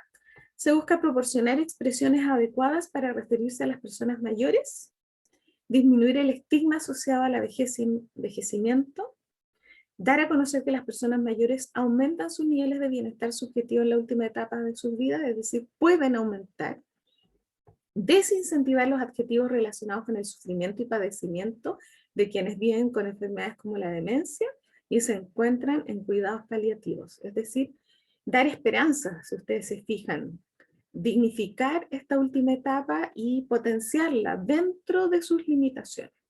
Esto ha generado entonces una nueva terminología donde se pide expresamente, hay un compromiso en cambiar desde expresiones como viejito, anciano, abuelo, abuelita, tatita, si es que fuera un medio más cercano, incluso la expresión adulto mayor ya queda en retirada.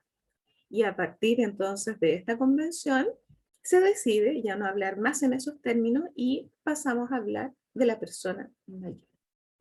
Pues a mí a cada rato se me salía el abuelito, y es porque lo tenemos súper internalizado, le damos un tinte afectuoso, cariñoso probablemente, pero no, a partir de ahora, mentalizarse, estamos hablando de la persona mayor, ni más ni menos.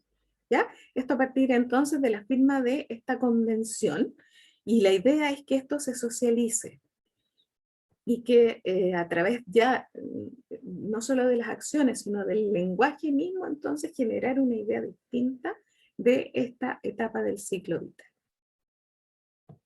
Con eso entonces terminamos. Yo les voy a dejar un texto de izquierdo, hay un cortometraje también que ustedes pueden revisar, y hay un video que no tengo cómo compartirlo acá, no sé por qué, lo tengo en mi correo y se los voy a reenviar.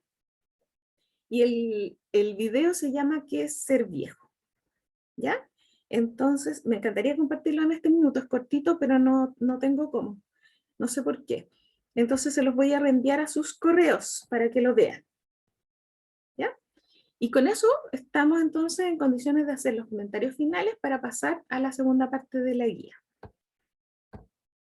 ¿Comentarios finales de esta parte? ¿Dudas, preguntas, inquietudes? De nuestra última etapa del ciclo vital.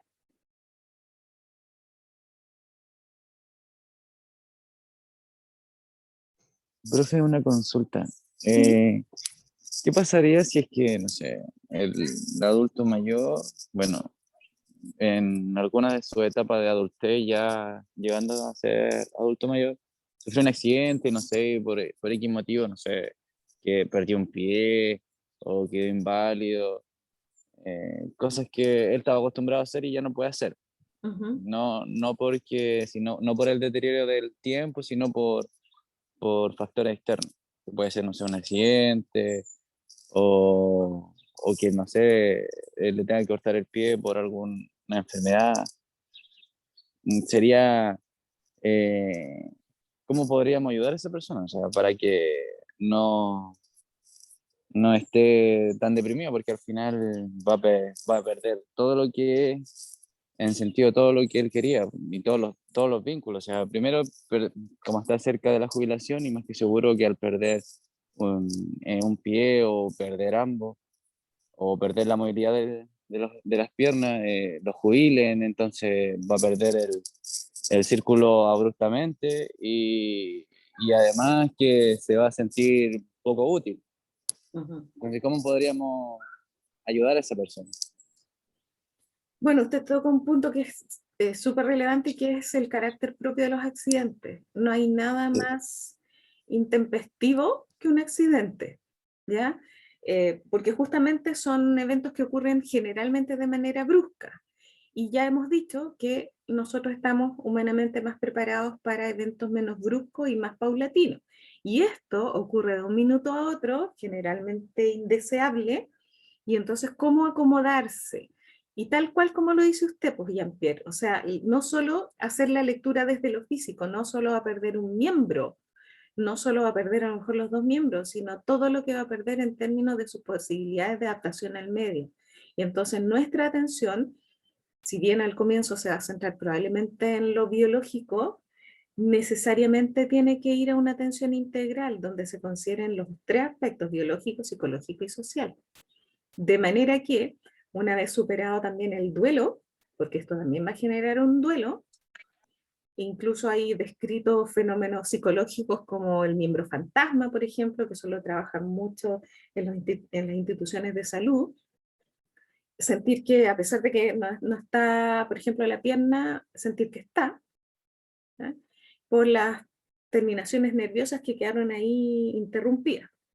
Entonces hay todo un periodo de superación de ese duelo inicial y luego de justamente ayudarlo a esa adaptación. Si se va a tener que retirar de la vida laboral activa, eso va a ser un segundo duelo.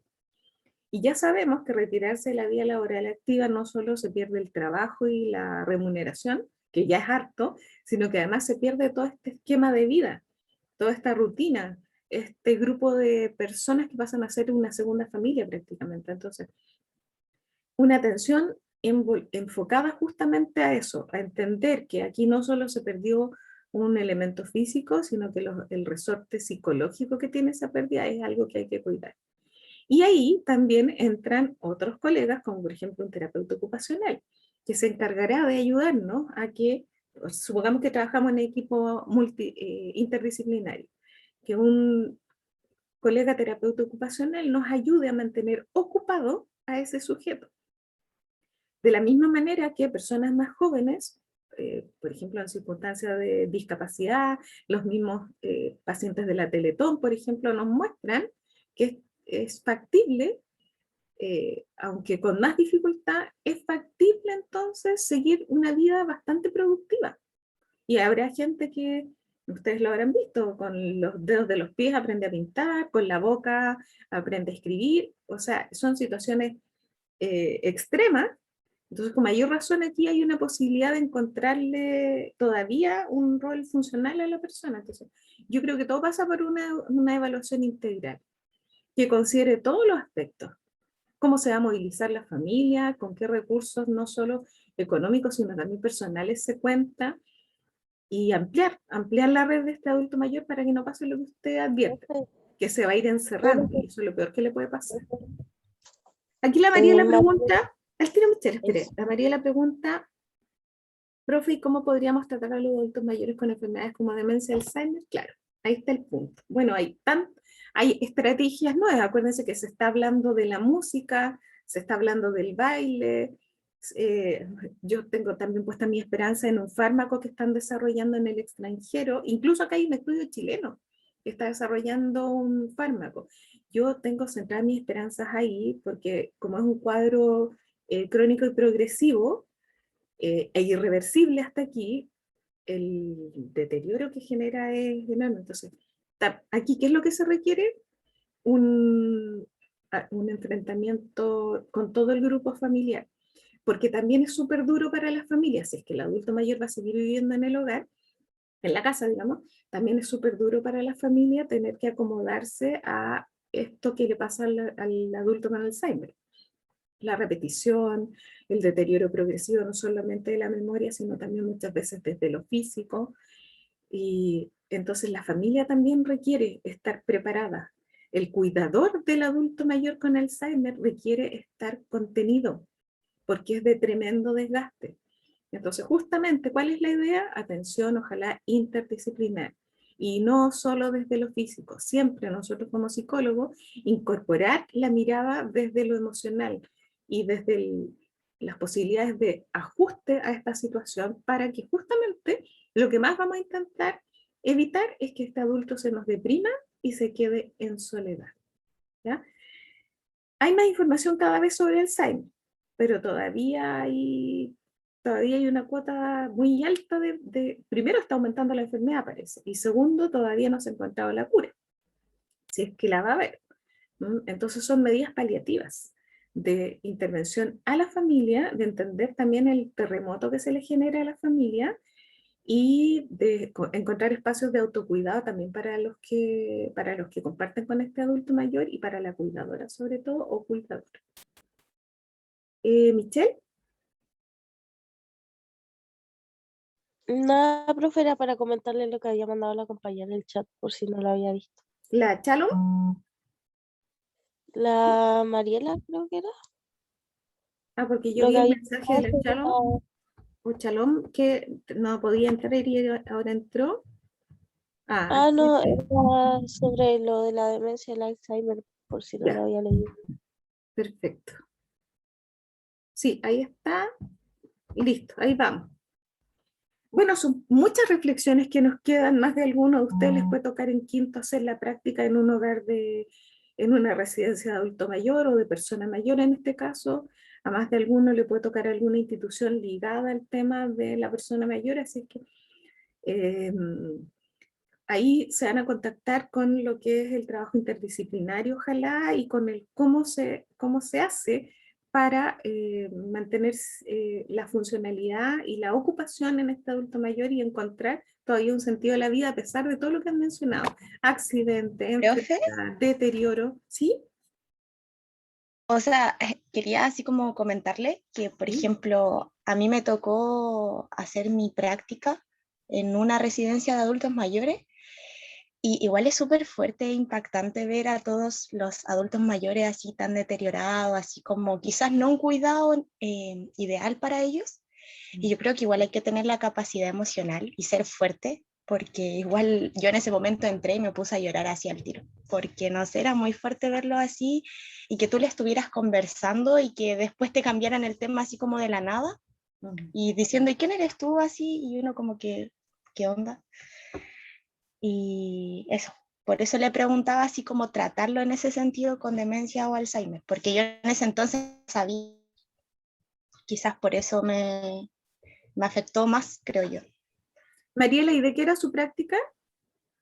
Era de fisioterapia, era como hacerles actividades físicas para poder así como que no se atrofiaran los músculos, por así decirlo.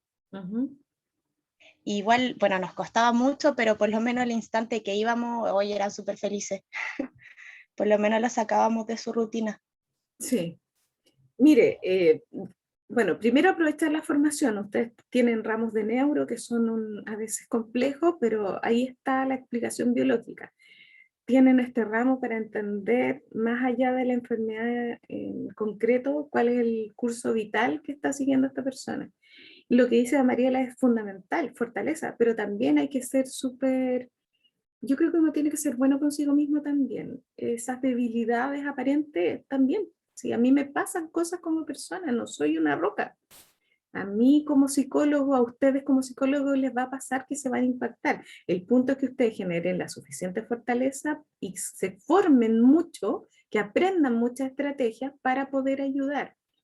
Al comienzo sí, muy fuerte. Es el equivalente también a un hogar de niños. Los niños se le cuelgan a uno al cuello. Es el equivalente a estar en un programa, por ejemplo, de regulación nutricional y ver cómo las huevitas están, a mí me tocó hacer una práctica en CONIN, por eso lo conozco, y las huevitas están desnutridas y qué hacer con esas huevitas que están ahí todo el día, cómo las sacamos adelante. Nos toca lidiar con el dolor, nos toca lidiar con el dolor de la enfermedad mental, una persona que se está psicotizando, que se está deteriorando y que tiene conciencia de que se está deteriorando al comienzo también es súper fuerte. En el fondo nosotros estamos en el mundo también del dolor y por eso que tenemos que tener las mejores estrategias posibles de contención y cuidado también de nosotros mismos como profesionales. El autocuidado del terapeuta es crucial, por eso están los grupos también de supervisión o los grupos de acompañamiento entre pares, porque las emociones que nosotros vivimos son muy fuertes. Imposible en esta profesión no condolerse con un duelo, no condolerse con un suicidio, no condolerse con un abuelito que está sufriendo, con un niño que ha sido víctima de algo. Imposible, por eso, porque somos básicamente, nos formamos en empatía. Entonces, primera garantía, una sólida formación profesional, mucha responsabilidad en lo que hagan. Segundo, conocer muchas estrategias, buscar. Siempre hay alguna idea interesante, ¿ya? Algo que pueda aportar y que pueda mejorar el bienestar de esta persona, porque en el fondo eso es nuestro norte siempre, el bienestar de las personas, ¿ya? Y procesar qué me está pasando a mí con esta situación y pensar qué es lo que le está pasando a los miembros de la familia o a los cuidadores o a las personas del recinto de residencia, qué les está pasando a ellos también con este adulto mayor, sin avalar actitudes que no corresponden. Entender que la gente se siente sobrepasada, pero tendrá que encontrar una salida a esa sensación de estar sobrepasada que no puede redundar en una agresión hacia el adulto mayor. ¿Ya? Porque esa sería una solución fácil. Desde el poder físico, imponerse desde la fuerza, y eso no es aceptable. ¿No? Entonces sí, mucha fortaleza para atender este tipo de casos, y bueno, son elecciones personales que uno toma muchas veces. Ahí tienen que definir claramente, pensando en sus características personales, si se sienten listos o listas para hacer algo así, y básicamente formarse, porque mientras más herramientas uno tiene, aumenta la cuota de seguridad, que no siempre se reduce a cero la inseguridad, pero aumenta la cuota de seguridad personal. ¿Alguien tenía levantada la manito y con esa persona terminamos? Profe, yo tenía una duda antes, algo que siempre se me ha venido a la cabeza y no sabía cómo abarcarlo, expresarlo, pero una presión que tengo, sobre todo de estar estudiando esta carrera, es cómo lidiar cuando uno de tus pacientes decide quitarse la vida. Mire, no hay una respuesta única. Yo le doy la respuesta que yo elaboré. Y la respuesta que yo elaboré puede estar correcta o incorrecta, pero es la mía. Y es que yo creo que nadie es responsable por la decisión de suicidio de un otro. Nadie. Y usted, su tranquilidad está en haber hecho todo lo que pudo, haber estado atenta, haber estado también responsablemente atendiendo a ese paciente, por ejemplo, un paciente que se suicida. Si yo hice todo lo que pude profesionalmente, esa fue mi labor, pero yo no puedo interceder, no puedo interferir en la decisión de un otro, por muy dolorosa que sea. Si yo fui negligente, no presté atención, no vi signos, porque no estaba preparado, eso es otra cosa. Pero yo he llegado a la conclusión en el tiempo que no tengo posibilidad de incidir más allá de eso. Solo puedo incidir antes de entregando los mejores espacios de contención. Y haciéndole notar a esa persona que para mí al menos es importante. Que no sea un cliché. Yo, a veces yo me quedaba con esta duda, un fin de semana completo. Y cuando era más chica, estaba recién partiendo, era una duda que me atormentaba. Y la tuve que procesar para no hacerme cargo del paciente todo el fin de semana y no estar ansiosa y angustiada en realidad a esa altura hasta que llegara la siguiente sesión. Entonces, yo trataba de transmitirle la importancia que tenía esa persona, al menos para mí. Trataba de transmitirle que, aunque se viera muy difícil y sintiera que estaba en un hoyo profundo, yo creía que todavía quedaban algunas opciones. A veces trataba de hacer compromisos en el sentido de, si crees que puedes hacerlo en medida de urgencia, que me contactara, pero que básicamente contactara a alguien, que no lo pasara solo o no lo pasara sola. No me tocó hasta aquí, gracias a Dios, que un paciente mío haya tomado esa decisión, pero entendería absolutamente lo duro que es afrontarlo, pero llegué a esa conclusión. Yo no puedo evitar eso, puedo ser muy responsable en el accionar, pero esa decisión es personal y solo puedo entenderla desde la desesperación máxima, como para que alguien pueda atentar contra sí mismo. Debe ser un estado de verdad no sentir que hay salida, y ahí ojalá haber actuado antes. Y ya si se da, los que quedan, bueno, cada uno puede juzgar, yo creo que uno no puede juzgar.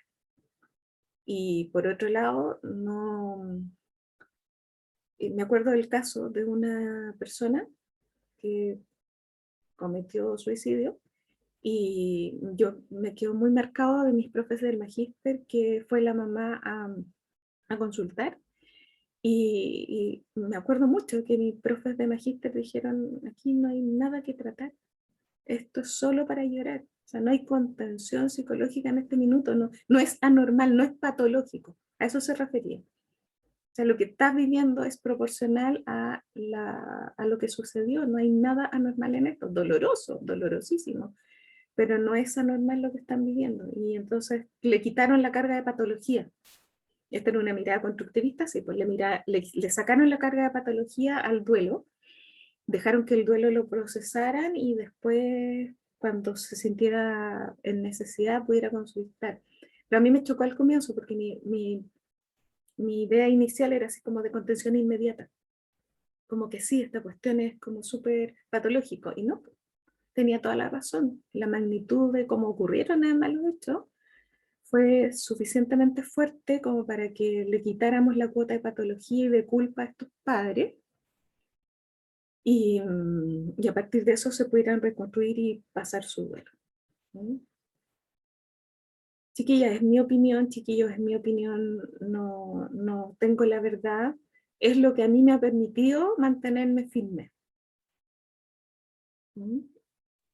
Eso. Gracias por las preguntas. Siempre salen cosas interesantes. Chicos, estamos terminando, no hemos alargado, no hemos hecho, gracias Constanza, no hemos hecho la pausa porque después nos vamos a separar, ¿ya? Y este es el momento en que hay que despedirse en el fondo, porque sinceramente es la última vez que vamos a estar juntos como grupo.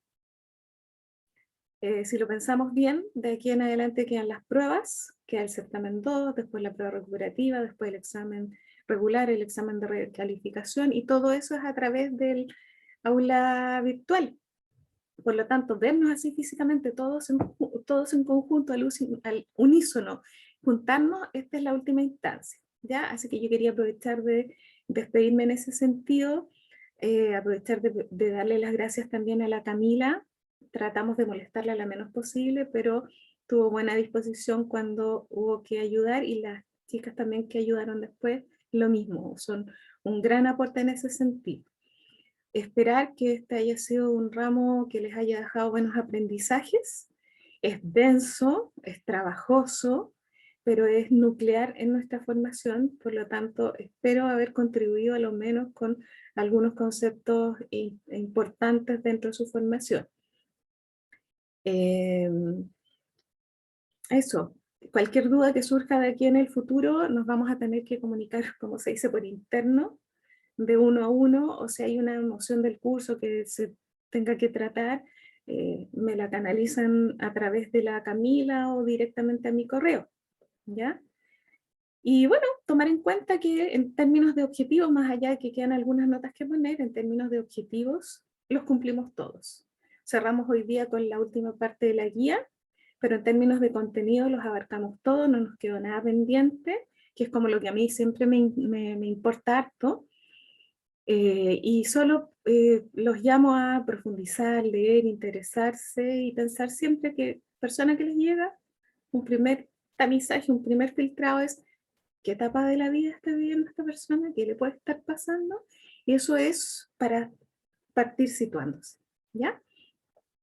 Gracias a los que participaron activamente, los que no participaron tan activamente, desarrollen esa habilidad para las siguientes clases, porque no están ejerciendo uso de su derecho, no están haciendo uso de su derecho, y su derecho es a preguntar, y a mostrar sus inquietudes, y aprender bien involucrados. Entonces yo los insto a que en las próximas asignaturas lo hagan, y yo puedo entender timideces y cosas de ese tipo, pero ya a estas alturas, carrera de psicología, grupo de contención gratuito en el fondo, porque para eso estamos todos, yo creo que no deben seguirse restando de participar más activamente. ¿Ya? Recuerden, la segunda parte de la guía estaba en el aula virtual, pero la voy a recordar acá. Y recuerden que todo se entrega la próxima clase. Ahora nos vamos al tema de los adultos mayores funcionales.